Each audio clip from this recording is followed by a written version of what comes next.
It's raining outside, I have hot tea, and I have an even hotter book haul. I just had a deal going on the website where you could buy 2 YA paperbacks for $15. I was going through the list of the ones they had, and one of them was Shatter Me by Ture Maffei.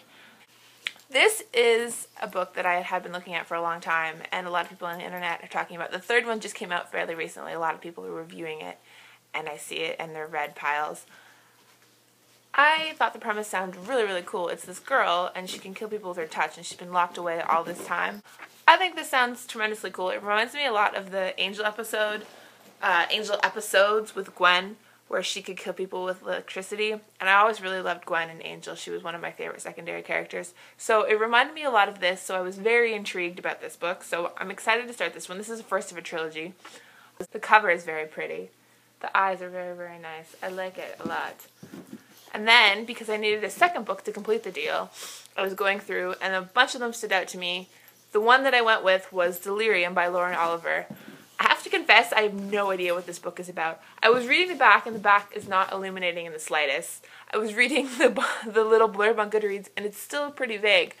The reason I picked this one is because it had very high reviews, and it said it was beautifully written, and everyone talks about it. This is also a trilogy. I could say it's dystopian, because everything's dystopian at this point, but maybe it's not dystopian. It could be anything. It could be anything. So this is going to be a complete surprise, which is exciting. You just open a book and you're like, zombies. There's probably not zombies.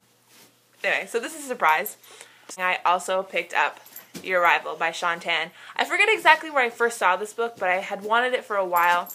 And then back around Christmas, Sana did 2 videos mentioning this. Books and Quills did 2 videos mentioning it. And I thought, it's fate. The universe wants me to have this book. So I bought it. I've read it already. I say read. There isn't actually any words in it. It's just images. And it's absolutely just one of the most beautiful things ever. It's just, it's fantastical, but also very real. But the drawings are just slightly out of the ordinary, and they're absolutely gorgeous. Absolutely gorgeous. I love that it doesn't have words because it's kind of analogous to moving to a new country. This is what it's about. It's an immigrant who leaves his family and goes to a new country and has to adapt and learn everything new. So I think it's really neat that there's no words in it, because it's analogous to if you actually did move to a new country and you didn't know the language and you had to relearn everything. And as well as being a story of one immigrant, he meets a lot of other people along the way who help him and tell him his stories. And it's just a stunningly beautiful book that I would recommend highly if you have not checked it out. And then the next 3 books are also from Chapters. This was an impulse. I was talking to my mom on the phone a while ago, and she's all like, "Oh, you're gonna go see the new Colin Farrell movie?" I'm all like, "What new Colin Farrell movie? There's no new Colin Farrell movie. I would know if there's a new Colin Farrell movie." The one where he's robbing the house, and there's the girl, and there's like the horses, and I'm all like, no, I don't know what that is. So I looked it up. This book, Winter's Tale by Mark Halperin. And I watched the trailer, and the trailer is stunning, and it's Colin Farrell, as I said multiple times, and it's Sybil from Downton Abbey. I don't remember what her name is in real life. Sybil from Downton Abbey, who's absolutely beautiful.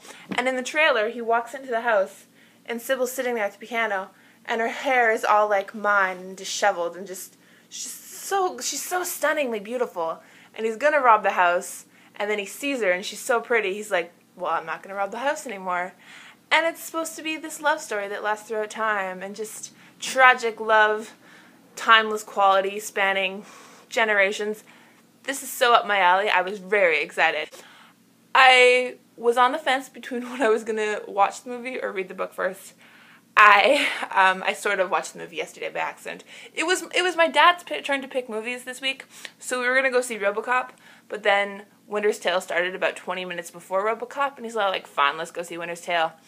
I don't know that I liked Winter's Tale as much as I was expecting to like it. I think I'm slightly too cynical for how completely sincere is the word I want. I think I'm too cynical about how sincere that movie was. I had a lot of trouble suspending my disbelief. So I'm kind of hoping that I'll like the book more than I like the movie. Because I genuinely really loved elements of the movie, but as a whole, I had a hard time believing what was happening. Yeah. Did I give us a sufficient explanation of what this is about? Maybe.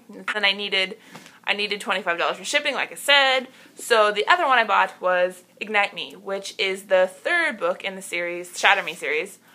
So I have the first and the third, I don't have the middle one. The reason I bought this one because it was only $6. I hope I like the first one. I've done that before. I've bought multiple books in a series and then not liked the first one. But the cover also very pretty. Finally, to complete my shipping, I bought this one. This was a bargain book. It was only $5. And I kind of have to admit I was pretty disappointed when I saw the physical condition of this book. And that is The Hitchhiker's Guide to the Galaxy by Douglas Adams. This is a book that people talk about constantly and people are hauling constantly.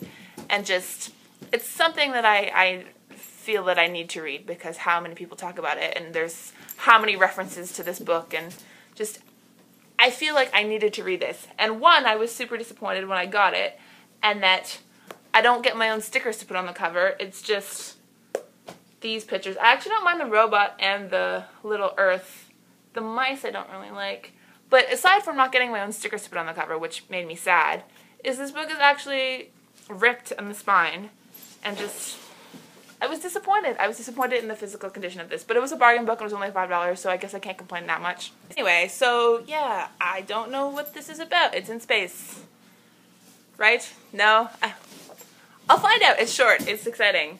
And there's a foreword by Russell T Davies, and we all love Russell T Davies now because he wasn't as bad as Moffat. I'll talk about that. So those are all the recent chapters buys that I have. This one I also got through the Chapters website, but it's a used book, and so it's not technically from Chapters, and that is Away Laughing on a Fast Camel by Louise Renaissance. I'm tempted to say Georgia Nicholson, but that's the character, not the author.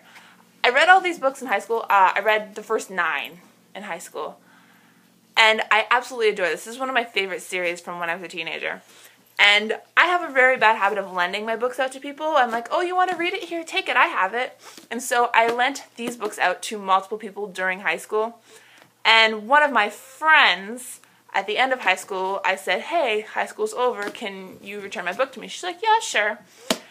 And she never did. And then every time I would see her subsequently when we were hanging out, I would remind her, hey, can you bring me back my book? She never did. High school for me was 6 years ago, and she never returned my book. So this is a replacement copy of the book that she stole. As you can see, I'm bitter about it. Stop ranting. Stop ranting. Anyway. The reason that I decided that I wanted to pick these up again is that Katie Tastic was reading them in her vlogs. So I thought, hey, I'd like to reread those. And I never actually read the 10th one because by the time the 10th one came out, I'm like, oh, I should reread the series and then finish it. But then I never ended up doing it. So I think this is going to be a summer project. Now that I have all 10 of them again, I'm going to read through all 10 of them. This is the 5th one. All my copies now are just, they don't match. My first 4 are paperbacks with these kind of covers. And then my last 5 are the more modern looking covers, and half of them are paperback, half of them are hardcover. But I really love the design of this one. I love the orange and purple plaid and the little hardcover. I think it's very nice. But anyway, so I have all 10 books in this series now that I want to marathon some point during the summer. And then because I was shopping around for used books, this is a used book by the way, and it's in great condition. I wish all my Georgia Nicholson books were like this. Look at the little kitten, how cute he is with the glasses. Okay, and then so I was shopping around looking for that book. I discovered this one on Amazon, was in the bargain section. It was only $7 and it's a hardcover. This is the spin-off series to Georgia Nicholson. It's her cousin, Tallulah Casey, and she is going to a performing arts camp somewhere out on a moor, and it's Wuthering Heights, and I flipped through it a little bit, and I've seen the words Jane and Rochester, so Louise Renaissance plus Bronte references just make me happy. It's only $7, you can't go wrong. And then, this next one was inspired by school reading, and that is James Joyce, The Dubliners. For my Modern British Literature class a few weeks ago, I read The Dead. I read a few other short stories by James Joyce, but The Dead particularly kind of stayed with me. I read it and I just sat there thinking about it for hours afterwards. And so I thought, I need to read more Joyce right now. So I ran over to the Book Depository website and ordered this. I've also read Araby and Evelyn, which I liked, but The Dead is just phenomenal. The Dead is in here. And so it's just a collection of short stories that he wrote about people in Dublin. And I've also partly read Portrait of an Artist as a Young Man for another English class, but I only got about a third of the way through that book because by the time we got to talk about it in class, I hadn't finished it, so I had to just move on to the next book. I really like that book. It's kind of hard to read because it's a story of a young man growing up, so it starts with him as a child and then it goes through adulthood. And the language starts like childlike language, and then the language develops as he develops, which is a really cool concept, but kind of difficult to read. So I'm very excited to read this, and then when I read all this, I'm going to give Portrait of an Artist another try because I was enjoying that tremendously. Also inspired by school reading, kind of. It's Hesiod's Theogony and Works and Days. And Theogonus, I don't know who Theogonus is. I probably should know who Theogonus is, considering that I'm in classical studies. But yes, so I was doing research for a research paper. I was doing research for a research paper. How moronic does that sound? I was doing research for a paper that I'm writing in my sanctuary class, and it was talking a lot about Theogony, and then I thought, I've only ever read excerpts of Theogony. I'd kind of like to read the whole thing. So I also bought this from Book Depository. So yeah, Theogony is basically a creation story of all the different gods of Olympus. So yeah, it's very short. And then it has Works and Days also, which is like kind of an almanac of how you should live a good life. And then the elegies, I don't really know much about these elegies. But anyway, so this is also kind of inspired by school. And then I also ordered Aristotle's Poetics, which is technically for my theater history class. This one I'm pretty excited for. I haven't read it yet, although you could sit down and read it very quickly. Is Politics and the English Language by George Orwell.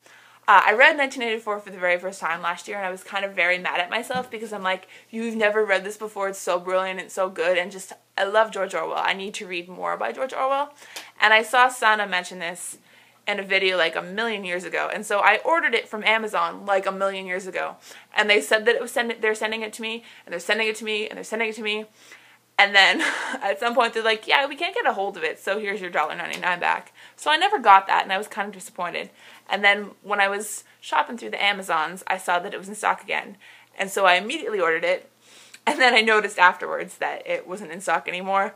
But they finally sent it to me, which is super exciting because I wanted to read this for a very long time, so yay. So, and then the next ones, I'm just going to go through quickly. These are all books that are for school that I've acquired in theater history class. 3 of these are Greek. These 3 are Greek. So it's Aeschylus, Prometheus Bound, and other plays. I've read the Persians out of this. I didn't really like it. And then there's Euripides' Medea, another play. I read Medea, and I really loved Medea. There's a lot of controversy surrounding Euripides, saying that he's a misogynist, but I find it very difficult to read Medea and consider him a misogynist. He writes such a strong, intelligent woman that just, I don't believe that he's a misogynist, and I know people say that, but just if you read Medea, I think it's very difficult to believe that he's a misogynist. But anyway, that aside, and then Aristophanes, Frogs and Other Plays. I should have read the Frogs, but I didn't read it. And then this one is Roman plays, Terence, the comedies. I've never heard of this Terence fellow, but I need to read this for next week. Not the whole thing. One of these plays for next week. I should figure out what play I need to read for next week. Anyway, so that's for my theater class. And then for my science fiction class, my January book haul, I showed 4 out of 6 books that I needed for that class and said that I didn't get 2 of them because they were cheaper on Book Depository, and these are the 2 that I ordered from Book Depository. The first one is Edgar Huntley or Memoirs of a Sleepwalker with Related Text by Charles Brockden Brown. I kind of adore this cover, even though it's like twisted and he has the arrow through his arm, but it's super grotesque and also very pretty. I like this. I don't know what this is about. I need to read this soon. And then the other one is Vathek by William Beckford. The first time I ordered this from Book Depository, it got lost somewhere, which is the first time that's ever happened to me from Book Depository, and I order stuff from there all the time because it's the best website to order books from. And it didn't come, and I was really bummed, and so I emailed them and said, yeah, I never received Vathek. Can we do something about that? And they're like, oh yes, they were very accommodating, and they sent me a second copy, which is awesome. So I actually need to read this for next week, so I'm probably going to read this weekend. I don't know what this is about, but it's short, so yay. And then the final book, I also should start reading it soon because I need to have it read in the next couple weeks, is Virginia Woolf to the Lighthouse. So that's my February book haul. Thank you for watching. I love it when I get comments. I don't get comments that often. If you're watching this, I would love it if you wrote a comment. Just, you don't even have to say anything about the books I read. Just say hi. Hi. How are you doing? Tell me how you're doing. Tell me what your name is, where you're from. Goodbye.